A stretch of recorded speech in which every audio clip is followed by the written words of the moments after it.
গোটা ঢাকা মহানগরী দক্ষিণে আমাদের আজকে প্রায় কয়েক হাজার, বলা যায় যে প্রায় 1.5 লক্ষ কর্মী আমাদের আজকের এই পরীক্ষায় অংশগ্রহণ করছেন। বিভিন্ন প্রতিষ্ঠানগুলোতে এরকম প্রায় 350 স্পট আছে আমাদের, স্কুল, কলেজ, মাদ্রাসা, বিভিন্ন প্রতিষ্ঠান মিলে সেখানে এগুলো অনুষ্ঠান হচ্ছে।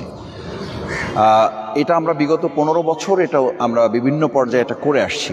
আমরা যখন এই সিদ্ধান্ত নেই তখন আমাদের অনলাইনে করার পরিকল্পনা ছিল, কারণ আপনারা দেশে পরিস্থিতি জানেন যে আজকে যে হলগুলোতে আমাদের এই আয়োজন করার সুযোগ আমরা পেয়েছি, এটা 2024 সালের জুলাই আগস্টের গণঅভ্যুত্থানে আমাদের তরুণ ছাত্র সমাজের এবং জনতার, শ্রমিকের জীবনের বিনিময়ে এরকম একটা নতুন বাংলাদেশ, নতুন স্বাধীনতা অর্জিত হয়েছে। আমি তাদের স্মরণ করছি, তাদের শাহাদাতের জন্য আল্লাহর কাছে দোয়া করছি। যারা আহত, পঙ্গু অবস্থায় আছেন, তাদের সুস্থতার জন্য আমি এই মুহূর্তে তাদের জন্য দোয়া করছি, কারণ তাদের রক্তের বিনিময়ে আল্লাহ তাআলা মেহেরবানি করে স্বাধীনতা দিয়েছেন। তো অনলাইনে যখন আমাদের সিদ্ধান্ত ছিল, তার মানে এটা অনেক আগে আমাদের সিদ্ধান্ত। আমরা প্রায় জুন মাসে সিদ্ধান্ত নিয়েছিলাম। এটা প্রতি বছরই আমাদের হয়।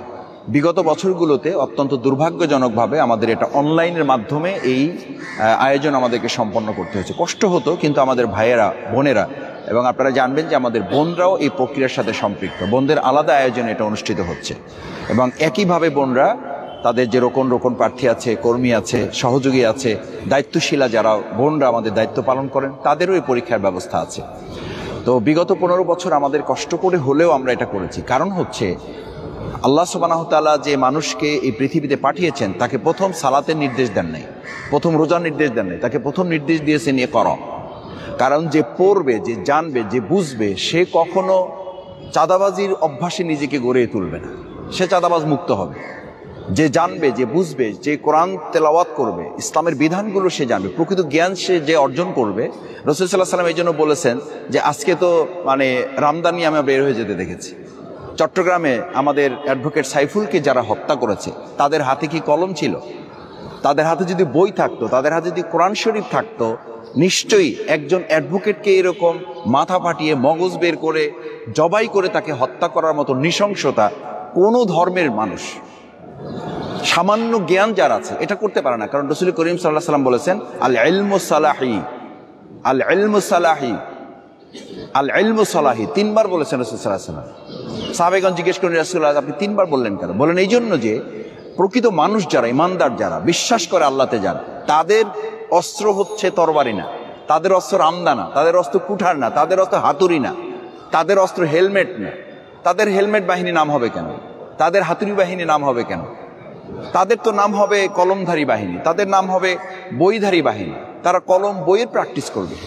আমরা সেই ধারায় বাংলাদেশকে ফিরিয়ে নিয়ে আসার জন্যই, যেন বাংলাদেশে আর নতুন করে এরকম রামদাওয়ালারা, তরবারিওয়ালারা, এরকম বন্দুকধারীওয়ালারা, হেলমেটধারীওয়ালারা, হাতুড়ি বাহিনীওয়ালারা আমাদের এই প্রিয় মাতৃভূমি বাংলাদেশকে আর অস্থির করে তুলতে না পারে, আমরা সেই জন্য প্রথম নিজেদেরকে আগে গড়ে তুলতে চাই। দেখেন, আমরা নিজেরা নিজেদেরকে আগে পরিবর্তন না করলে, সংস্কার না করলে রাষ্ট্র পরিবর্তন হবে না। আমাকে দিয়ে পরিবর্তনটা শুরু করতে হবে। বাংলাদেশ জামাত ইসলামী মনে করে আমরা আমাদের পরিবর্তনটা শুরু করতে পারলেই পরিবর্তনের হাওয়া বা পরিবর্তনের ইনফ্লুয়েন্সটা আমাদের জাতির উপরে, জনগণের উপরে পড়বে। সেই ধারাবাহিকতায় আজকে আমাদের এই পরীক্ষা অনুষ্ঠিত হচ্ছে।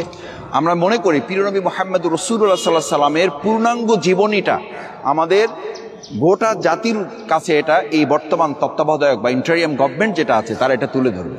কারণ আপনারা এখানে সাংবাদিক বন্ধুগণ আছেন, জানেন বিগত 15 বছরে আমাদের শিক্ষা ব্যবস্থাটাকে একদম সমূলে এটাকে ধ্বংস করে দেওয়া হয়েছে। বলা যায় যে পুরো শিক্ষা ব্যবস্থার নৈতিকতা ব্যবস্থা শুধু না, আদর্শিক ব্যবস্থা শুধু না, এর সামান্যতম যে সৌজন্যতা বোধ সেটা শেষ করে দেওয়া হয়েছে। যার কারণে আপনারা আপনাদের মিডিয়ার মাধ্যমে প্রকাশ করেছেন ছাত্রদের দ্বারা শিক্ষককে হত্যা করা হয়েছে। আপনারা এখানে খেয়াল করেছেন একজন ছাত্র একজন ছাত্রের দিকে তাকানো প্রয়োজন মনে করে না।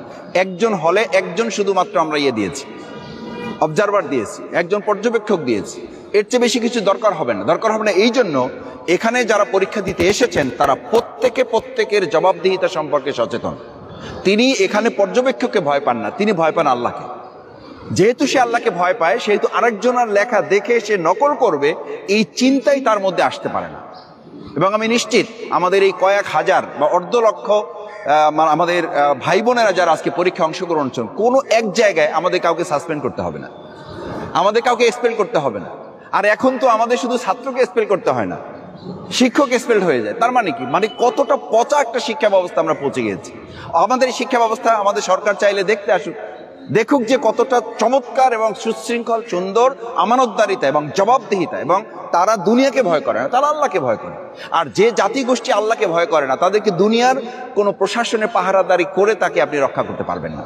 রাসূল করিম সাল্লাল্লাহু আলাইহি ওয়াসাল্লাম সেই শিক্ষার অংশ হিসাবেই আমরা দাবি করতে চাই এই সরকারের কাছে যে শিক্ষা সংস্কার যে কমিটি করা হয়েছিল সেটা বাতিল করা হয়েছে, পরবর্তীতে এটাকে কিছু রিসাফল করা হয়েছে, কিন্তু পূর্ণাঙ্গ শিক্ষা সংস্কার কমিটি এখনো জাতির কাছে পরিষ্কার হয় নাই।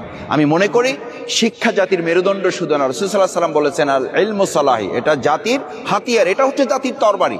এই তরবারি যদি আমরা ছাত্রদের হাতে, আমাদের শিক্ষার্থীদের হাতে দিতে পারি, তাহলে তাদের হাত থেকে মাদক সরানো সম্ভব, তাদের হাত থেকে অবৈধ অস্ত্র সরানো সম্ভব, তাদের হাত থেকে হাতুড়ি বাহিনী বিলুপ্ত করা সম্ভব, তাদের থেকে হেলমেট বাহিনী বিতাড়িত করা সম্ভব, তাদের থেকে এই